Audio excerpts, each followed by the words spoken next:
tulong ng kaagapay at mamamayan ng lungsod ng Maynila.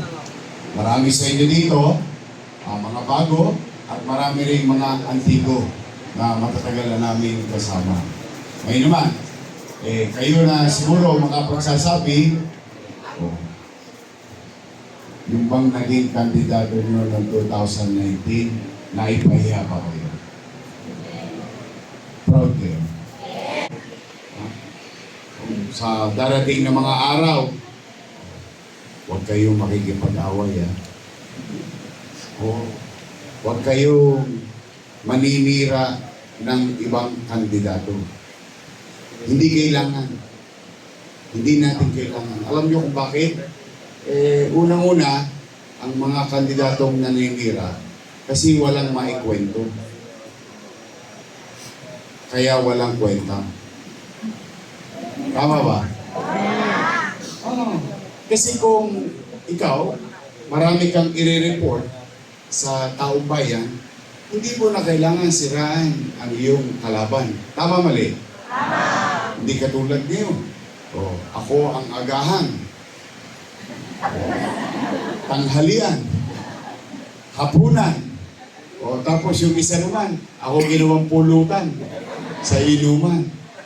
Why? Kaya ko gusto, huwag kayong maninira. Bakit? Kasi ang gusto nila, sumagot kayo sa kanila para hindi nyo na maikwento yung dala ninyong magandang balita. Ang dami nyong ibabalita sa mga taong pinakiusapan ninyo ng araw. Ang dami nyong kwento. Tayo ba may resibo? Yes! May resibo tayo? Meron. Meron ba tayong pruweba? May nangyari ba? Dapat ang tanong natin sa kanila, ano at nasaan kayo noong pandemya? Tama ba? Hindi yung kung, sige ikaw, sige niya. Halos maganda putol-putol na mga leg na. Pati si Chihuahua. Gigil na gigil sila lahat. Pero ako, hindi. Bakit? Nung binoto ninyo ko, may ipinangako ko mga programa. Ang tanong, nangyari? Yes. Naganap? Yes. Nagkatotoo? Yes. Pandemya pa yun. Hindi tayo nagpaawa. Tingnan natin magsasample tayo. Isa sa pinakamalaking problema noong pandemya, pag-aaral ng bata. Taas ang kamay ng nanay dito. Lolo, Lola, may mga anak kayo nag-aaral sa public school. May nag-aaral kayo. Naalala niyo yung pandemya, walang pasok? Pero natuloy ang eskwela. Tama, mali? Ano ginawa ng lungsod ng Maynila? 110,000 tablet at may internet. Ibig sabihin, kung ikaw ang nanay, ikaw ang tatay, napapanatag ang loob mo na wala kang inalalang gastos noong panahon ng pandemya para maitawid lang yung pag-aaral ng iyong anak. Tama, mali? Tama. Mahal ba tablet? Yes. Lalo pa ang gastos araw-araw sa internet. Tama, mali? Tama. Pero nairaos. Nakapag-isip ang gobyerno na maglikom ng salapi upang maitawid ang pag-aaral ng inyong anak. In fact, tayo pa naging tularan sa buong bansa na ang Maynila ay nanguna na magkaroon ng distant and online learning sa bansa. 110,000. Pangalawa, 11,000 laptops. Para kanino? Sa teacher. Alam niyo, naalala niyo. Sa teacher. May internet din. Walang tosgas si teacher, walang tosgas si nanay at si tatay. Nakatawid tayo. Eskwela pa lang yun. Ngayon, ito naman muli, pangalawang tanong ko. Ayun, lahat ng dito. Ayun, testigong buhay. Kasi uso bigayan ng bigas ngayon eh. Oo, may dilata pa, di ba? Pero okay lang yan. Kunin nyo. Sayang mo. Sayang din naman. Sayang din naman. Huwag kayong tatanggi sa bigas. But, ito ngayon. Kayo natin dito. Kasi, kayo na lang ang testigo ko eh. Iba namatay na eh. Na-infection ng COVID-19. So, kayo mga nangabuhay dito, ngayon, at least testigo kayong buhay. Kaya ba natin sabihin, at matapos ba ang ilong natin sabihin, sa ating mga mahal sa buhay, kamag-anak, kakilala, kapitbahay, sa buong barangay, at sa mga kaibigan natin, na noong panahon ng pandemya, walang naggutom sa lungsod ng Maynila.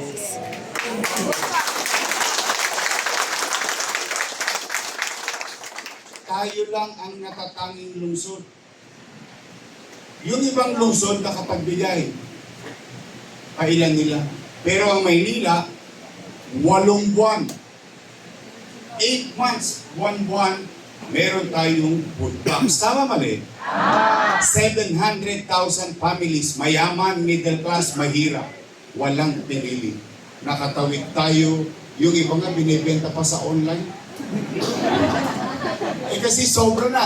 Dahil hindi pa nauubos yung food box, dumarating na naman yung food box. Tama mali? Tama! Eskwela. Pagkain. Hindi mo na maabutan. Bakuna.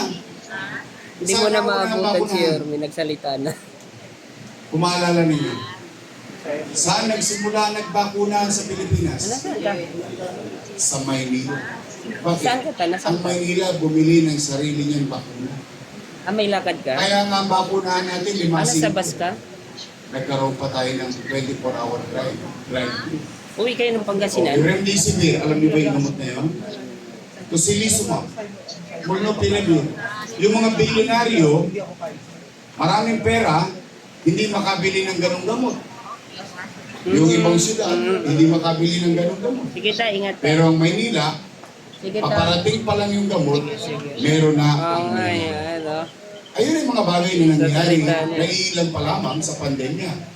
Oh. Ngayon, okay, sino nag-aaral? Lahat naman tayo nag-aaral, ano?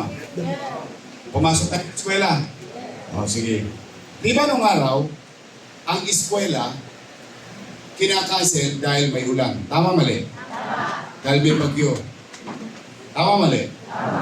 Ngayon, kinakancel dahil may init. Tama ba? So, ibig sabihin, kung nung panahon natin na tayo nag-aaral, ulan lang ang problema natin sa eskwela. At baha. Ngayon, pati init, pinoproblema na natin. May isang batang mayor na tinulungan ninyo.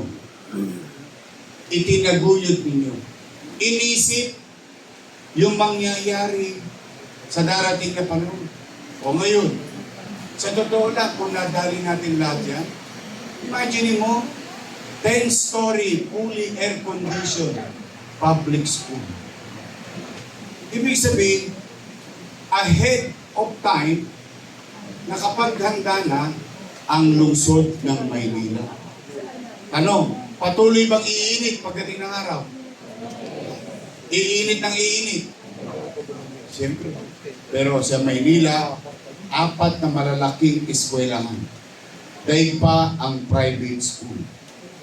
Sa amin nga sa Tondo, ang usapan sa Almario mas maganda pa raw sa Holy Child. Oh. Bakit? Inisip yun. Para ihanda ang ating mga anak. O ngayon, ang problema ng mga nanay, doon sa mga eskwela na yun, ang problema nila, naghanap ng jacket doon. Naghanap ng jacket yung anak. So, ang punto natin, bahay, eskwelahan, ospital. Nangyari, naganap, may pandemya pa. Tanong, saan ko kinuha yung pera na yun? Ano, umipot ako ng ginto? Hindi. Ginawan ko ng paraan. Ano sabi ko noon? Hindi naman ako nagkukupli sa tao. Wala naman akong itinanggi sa tao.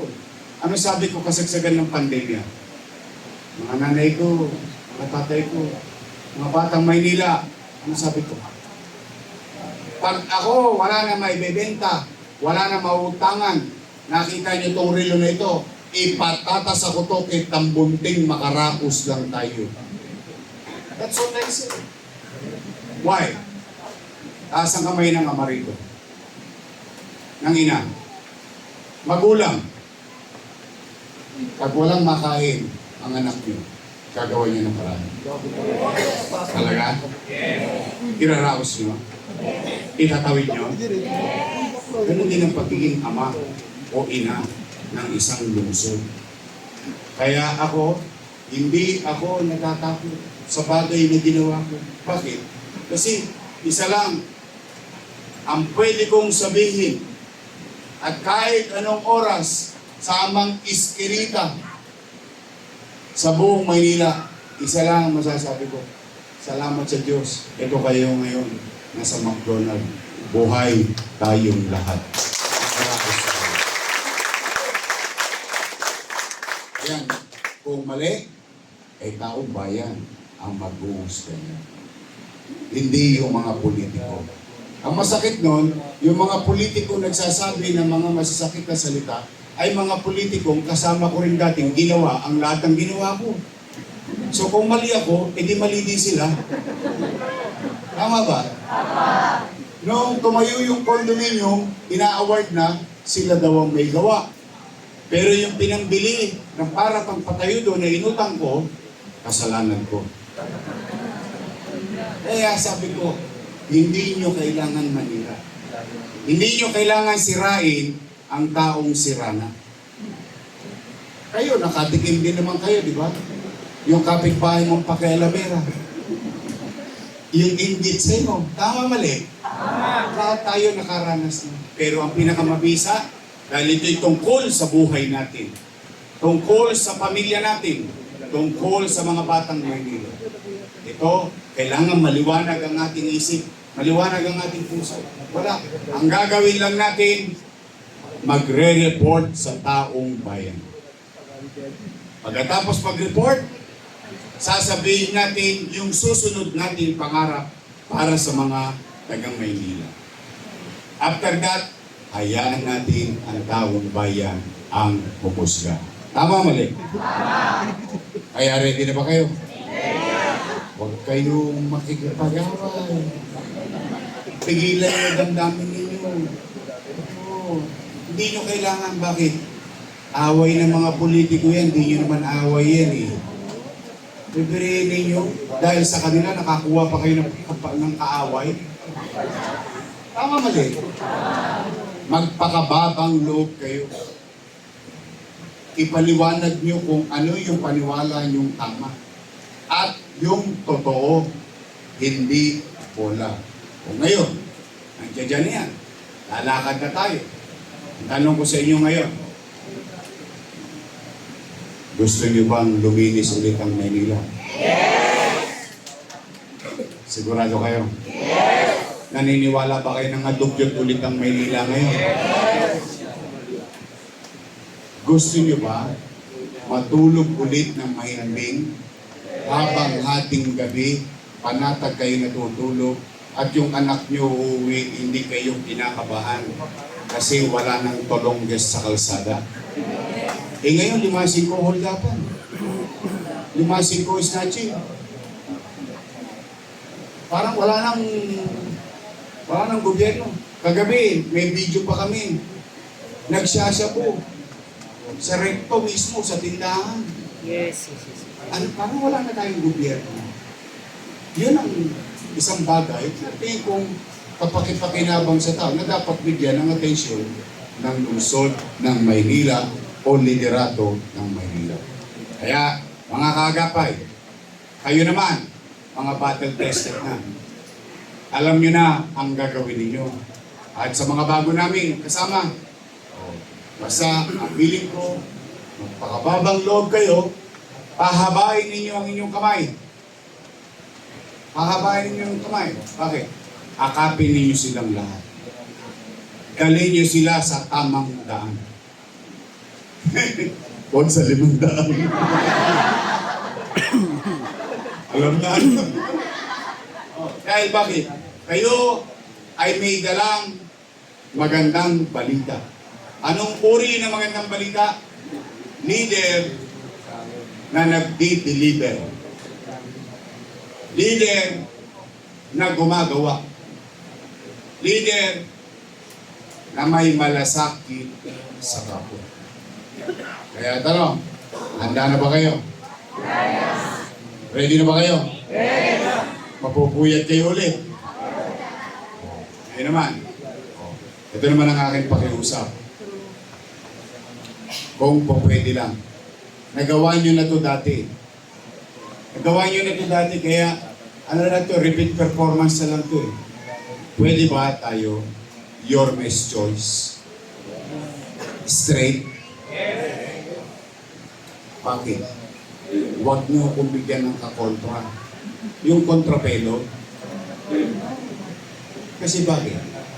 Ang iintindihin nun, yung partido. Eh dapat ang mga leader ang iniintindi, tao. Di ba? Eh yun, makakontra lang dahil kontrapelo. Tama mali? Kahit tama ginagawa mo, mali sa kanila. Tama mali? Kasi ang loyalty nila sa partido.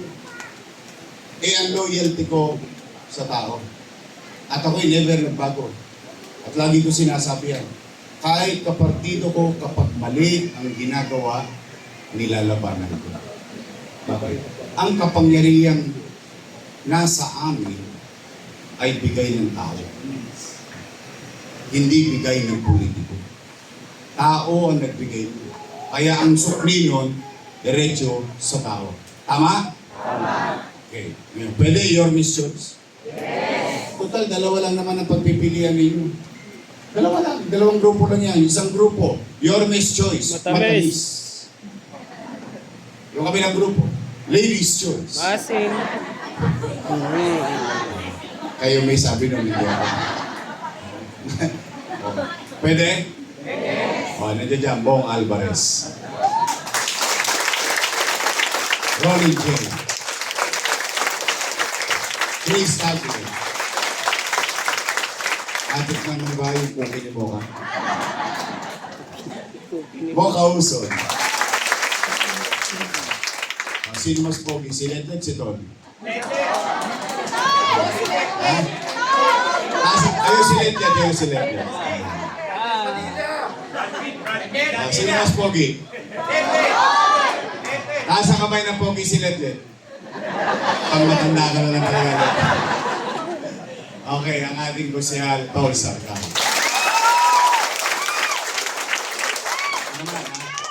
Naman. Yang mga nangaupo, aminin man nila o hindi, tinulungan natin sila. Aminin man nila hindi, tayo ay naging bahagi ng tagumpay nila. Tama ba? Ngayon ito. Kung sila'y natulungan natin, at yun ay paniwala natin nakatulong tayo sa kanila, at hindi tayo nilingon, sabihin, tumigas ang mga leeg nila. Huwag kayong magtatampo. Hindi nyo kailangan magalit. We move on. Parang syota lang yan. Palitan mo agad. Tama mali? Basta tayo nakatulong sa kanila. Hindi nila tayo nilingon, okay lang yun. Total, kayo ang naglagay sa kanila, kayo din ang magtatanggal sa kanila. Tama ba? Anong gusto yung congressman? Yung congressman na nakikita ninyo sa kalsada, pinupuntahan kayo sa bahay, niyayakap kayo, tumutugon sa problema ninyo, lagi nyo nakakausap na lalapitan, o matigas ang leg?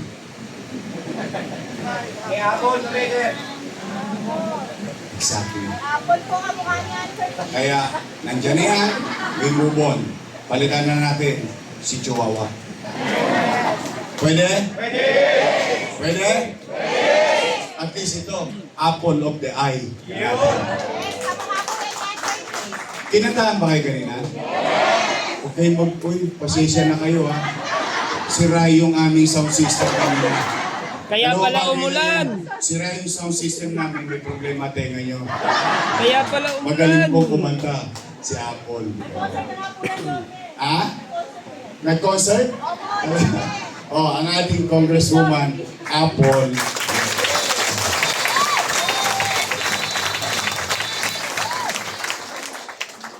Oh, ngayon, ang akin naman vice mayor, may asing pa. Si Gigi Atienza. Okay? So, straight. Straight tayo. Yun na. Uwi na. Kasi, alam mo, sa totoo na, ayaw ko kayong makonsumi sa kampanyang ito. Alam niyo bakit? Kaya ko kayo ayaw makipag-away. Because if and if yawa ang Diyos, sa dulo niya, nanalo tayo. I don't want to live a divided city. Bakit? Sa finals, tayo rin makikita. Kita mo nga sa pandemya, tayo lang ang nagkita. Wala. May pasulpot-sulpot dyan. Pero, wala. Araw-araw nag-buhay. Tayo lang, mga taga-Maynila, ang umasa sa isa. Kaya, gusto ko magpakababang loob. Put your best smile. Ito maganda pa. 3 pinakamalaking organisasyon sa Maynila nagsama-sama na. Una, Kabaka. Marami ba sila? Yes, sobra-sobra. Kababaihan ng Maynila. Marami sila? Kaagapay. Marami ba tayo? 3 araw nga tayo sa Ninoy, hindi tayo magkasya ng isa. Dati isang McDonald lang tayo. Ilang araw, halos isang McDonald lang tayo. So ano ibig sabihin? Kayo ngayon ang tatanungin ko. Kayo naman lang nasa community, kapitbahay nyo. Ito, tanong ko lang sa inyo ha. Aamin lang kayo. Okay lang kung hindi. Pero kung totoo, sasagot lang kayo. Mananalo ba tayo? Alam. Sa kapitbahay nyo. 101%. Sa kaibigan nyo. Yes. Sa kakilala nyo. Sa kamag-anak nyo. Di ba magaan ang kampanya? Di ba? Tapos ang dala mo lang, resibo. Hindi ka na magdadala ng pangarap lang. Kasi yung pangarap lang, sasabi, kwento lang yan eh. Tama mali. Pero ito, dala mo resibo. Nakita. Gusto nyo, mamaya, katuwaan lang eh. Bago kayo umuwi, dumiretso kayo rito. Unang kanto, kaliwa. Sumunod na kanto, kanan. Makikita nyo na yung San Lazaro Residence. Tingnan nyo, ano lang, katuwaan na, para lang malaki. Ito kayo, malaki yung babae. Katuwaan na. Pag may time ka, total, pauwi naman na kayo eh. Pauwi kayo tercera. Ayan. Diretso ka lang dyan, Wakali, tapos kanan. San Lazaro Hospital. Tama, mali? Yung tabi nyo. Makikita mo. Saan ka nakakita? Squatter ka lang dati. Ngayon, naka-condominium ka na. Nakapagpabago ba ng buhay yan? Panghabang buhay? Pangmatagalan? Turin mo dati, squatter ka, yumuyuko ka sa eskinita. Eh, sa amin nung araw, naka-eskinita lang kami. Ngayon, pagpasok mo, 20 floor, please. Naka-elevator mo. Ito maganda, may swimming pool pa yan. Yes. Kasi gusto ko talaga itaas yung kalidad ng pamumuhay ng tao. At hindi yan mura. At hindi yan madali. Pero nangyari. May pandemya pa. Kaya marami kayong kwento. Kaya tanong ko ulit. Ulitin ko ha. Mananalo ba tayo sa barangay niyo? Yes! Talaga? Yes! Kahit sinisiraan tayo? Yes! Talaga? Yes! Basta pagka nagbigay ng 10,000, tanggapin nyo, sayang din naman. O tapos yung nagbigay ng 5 kilo, isahin nyo. O, di ba? E binigay naman eh. Tama, di ba? O pag nagbigay ng dilata, o, kunin nyo, sayang. Pero huwag nyong isa sa alang-alang Ito, hari nito. Wala nang pinipili ang edad, ang kamatayan. Lahat tayo magpapantay ang paa. Una-una lang yan. Ang isipin nyo, anong uri ng gobyerno iiwan ko ang aking pamilya?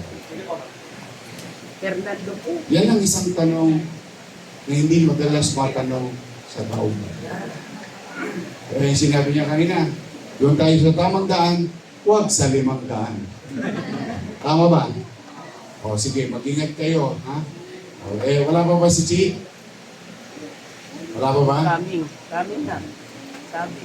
O sige. O, pakantay mo si Apo. Isa pa. Magkaraoke muna kayo, but I'm really happy, thankful to you, at ingatan ninyo ang inyong sarili. Ha? 65 days to go. Malapit na. Malapit na. Malapit na. Babalik na tayo. Maraming salamat. Pagpalain nawa kayo ng Pompey. Samahan ninyo kami. Together, we can make Manila Great great again. Magandang araw. Manila, God first!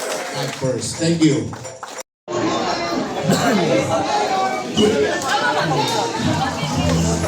Si Ma'am Chi, padanin. Morning, Ma'am Chi.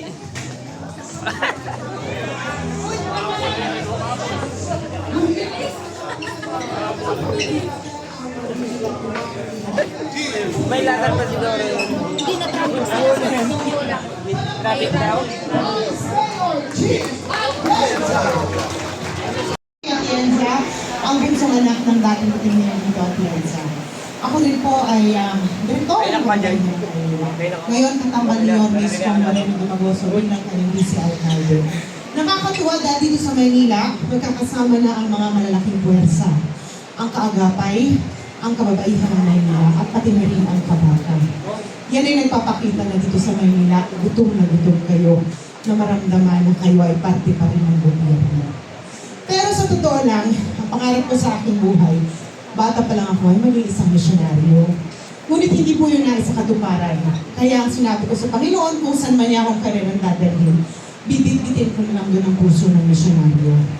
Kaya kagaya ng aking kapatid na si Cokie, kilala mo yun? Kamukha ko Natawa lang kayo.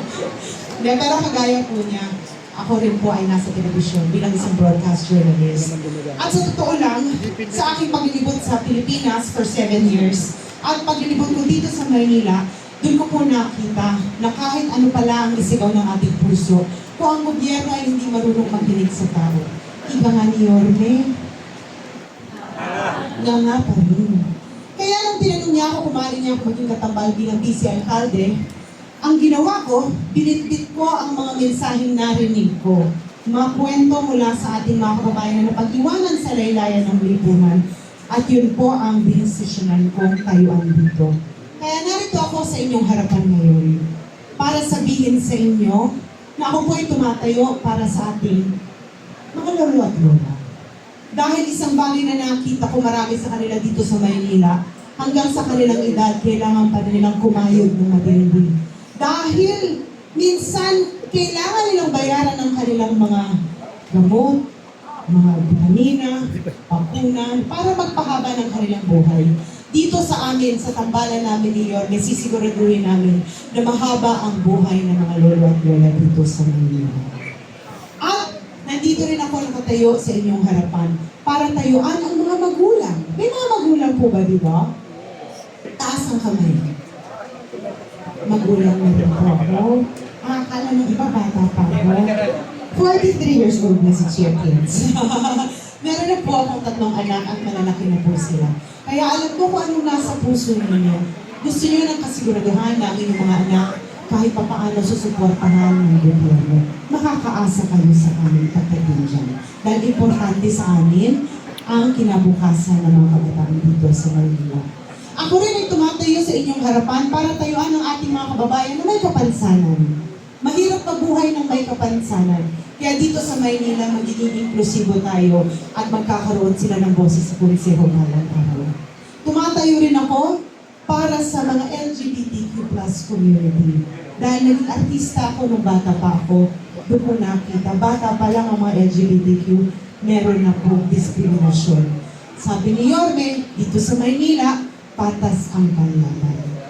Alam niyo, sa pag-ikot namin ni Yorme, isa lamang sinisigaw ng bawat distrito. Lalo-lalo na sa inyong distrito. Ano nga po yun? Bumalik ka na. Nahihiya pa kayo, pero pag naglalakad kami sa mga barangay nyo, kung makasigaw kayo, akala nyo naman, hindi maririnig niyo. Pero narinig po ni Yorme ang sigaw nyo na bumalik na siya. Dahil alam namin, tinitingnan ko kayo, gutom na kayo makakuha ng isang gobyerno na alam nyo, importante kayo, at alam nyo, pinakikinggan kayo. Kaya huwag kayo mag-alala dahil babalik na po si Yorme Isko Moreno. Ngunit mga kaagapay, sana isama niyo rin po si Chief Atienza. Ang trabaho po ng Vice Alcalde ay maging presiding officer, maging ina ng konseho, gumawa ng mga programa at polisiya na dapat angkop sa pangangailangan niyo. Alam niyo, bata pa lang po ako. Ako po ay nasa likuran ng aking ama. Tinuruan niya, at ako rin po ang umalalay sa kanya. Lalo na nung siya ay representante ng Buhay Party List. Marami po siyang naipamahagi ng mga gamot, vitamina, bakuna, at kung ano-ano pang pati food boxes. Ako po ang nasa likuran nun. Dahil ang inisip ko, sa pagiging isang misyonaryo, dapat tumutulong ka sa tao. At kung nakita ko ng aking amay tumutulong sa mga taong inisip ko, ako na lang ang nasa likuran mo. Ngunit, nalaman ko, nung sinabi ni Yorme na gusto niyang kasama at tutulong pagdating sa livelihood, doon ko sinabi na ako ay papasok sa mundo ng politika at isusulong natin sa pagbabalik ng pagbibigay ng minimum basic needs sa inyo na alam kong nasabi na ni Yorme kanina. Ako naman po ang aalalay pagdating sa livelihood. Dahil for 40 years, ang kababaihan ng Maynila, isinusulong po namin ang livelihood training. Kaya, may resibo po ang kababaihan ng Maynila sa paggagawa o pagtulong sa mga Manilenyo para sila ay makatayo muli sa kanilang mga paa. Kaya balang araw, kung ako po ay susuportahan niyo para maging vice alcalde ni Yorme, makakaasa kayo na haba ang Maynila ay nabubuhay, ang mga Manilenyo ay mabubuhay din kasama ng aming administrasyon. Ang sabi sa akin ni Yorme, niyayabang niya ang mga kaagapay. Dahil sabi niya sa akin, marami raw kayong natulungan ng mga konsehal, congressman, vice-alcalde at alcalde. Ako po'y nandito sa inyong harapan. Ako'y nagkikiusap. Sana balang araw, tulungan niyo po ako. Sana tratuhin niyo rin ako bilang inyong kapatid, kaibigan, anak o apo. Dahil narito lang ako para suportahan ang lahat ng mga programa ni Yorme Isko Moreno. Dahil alam ko na ang suportang ibibigay ko kay Yorme ng buong buo, yan din po ang suporta ko sa inyo. At kanina, nung nagmamadali akong pumasok dito, ako po, sinabi nila ako ang liwanag ng Maynila. Pero tatapatin ako kayo. Ako lang po magsisindi uli ng pag-asa sa inyong mga puso na maaari niyong mapagkatiwalaan ang gobyerno at maaari kayong umasa na merong isang mabilis kumilos na gobyerno dito sa Maynila na makikinig sa inyo. Dahil habang ako po ay magtatrabaho sa likuran ni Yorme, sisiguraduhin po namin na kayo po ay importante dito sa ating gobyerno balang araw. Hindi ko na po hahabaan ang aking sasabihin, pero gusto ko lang malaman ninyo mga kaagapay, masayang masaya ako na nakita kayo ngayon. Maraming salamat po sa inyo lahat. At papasukin natin ang ating Panginoon dito sa ating pagsasalo ngayon. Kaya Manila, God first. Maraming salamat po. Maraming salamat po muli ang ating magiging Vice Alcalde. Palakpakan po natin Vice Mayor G. Atienza. At hindi po, muli po, maraming salamat po, Yorme Isko Moreno Tomagoso. Gayon din po ng ating po mga Yormes Choice sa panguna po ng ating magiging congressman, congresswoman, mga Yormes Choice, Councilor Bong Alvarez, Councilor Rolly J. De La Cruz, Councilor Waka Uson, Councilor Chris Tagle, at Councilor Don Sartal. Muli po, palampakan po natin ang ating Yormes Choice! At sa ating pong mga kaagapay, pinakiusapan po natin ang bawat isa na manatili mo na pong nakaupo sa ating pong mga upuan at gagawin po natin ang isang maayos, organisado at may sistemang paglabas. Kaya po muli, pakiusap lamang po, antayin po natin ang pagkakataon na tayo sundalo ng ating magiging ang ating mga kaagapay.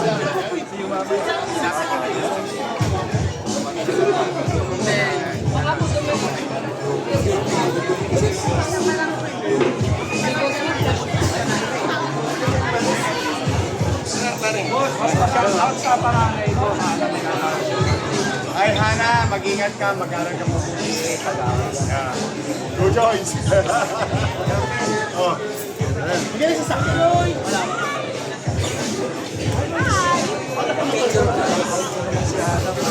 Hi, Nana. Happy birthday. Lagi naman sa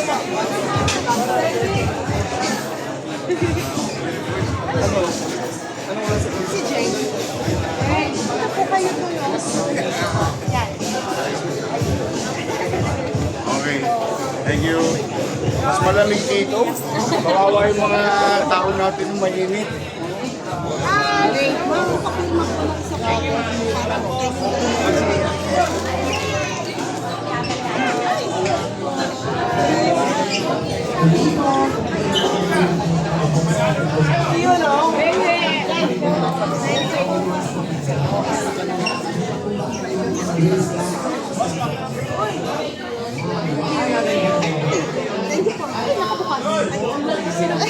Salamat po. Hello.